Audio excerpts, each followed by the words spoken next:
Saya tuh orang pertama Indonesia tuh yang belajar PCR. Jadi waktu saya ke sini itu tahun 89, saya udah belajar PCR. Jadi saya ngomong PCR di sini, orang-orang di sini masih belum ngerti. Pada waktu itu habis saya balik ke sini, sebelum pulang saya bilang ke profesor, ini kan saya S2 saya belum selesai. Itu kan cuma buat penelitian doang. Saya bilang, "Profesor, one day I will come back again here. Please accept me as PhD candidate," saya bilang. Nah begitu itu. Nah sebenarnya belakangan kemudian saya apply, langsung diterima sama profesornya. Karena kenapa? Orang ini lebih rajin daripada orang Jepang. Orang Jepang itu ya kalau ML S3 tuh 5 tahun. 5 tahun. Kalau dokter? Saya bilang, saya nggak mau 5 tahun, saya 3 tahun. Saya bilang, kok bisa? Oh enggak apa-apa. Kalau dokter Atma aja bisa. Karena dia lebih rajin dari orang Jepang.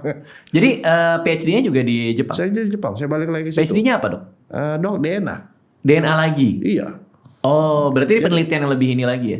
Itu yang lebih dalam lagi. Jadi saya balik lagi situ untuk ngambilnya. Dan sebenarnya pada waktu saya ngambil di Jepang itu ada berapa pilihan.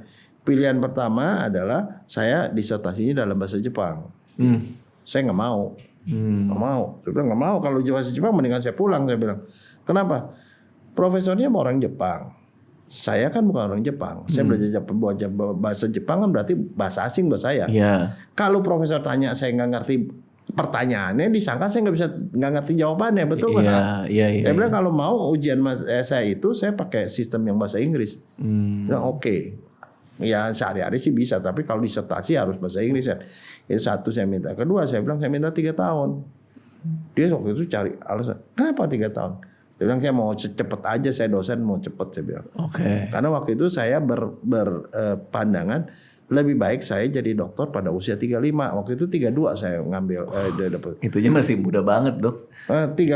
Nah ternyata baru saya tahu, ternyata sebenarnya untuk ngambil doktor itu mestinya untuk dokter program itu ya, mestinya di atas 35. Saya di ACC sama profesornya. Di sana yang penting profesor.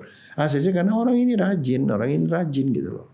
Jadi tuh dia ingat lah ya, dokter dan dia nge-ACC semua. Iya, tapi saya belajar banyak dan saya berasa beruntung bahwa saya sekolah di Jepang, saya belajar segala macam gitu. Akhirnya saya lulus jadi dokter DNA pertama tuh tahun 95. Nah,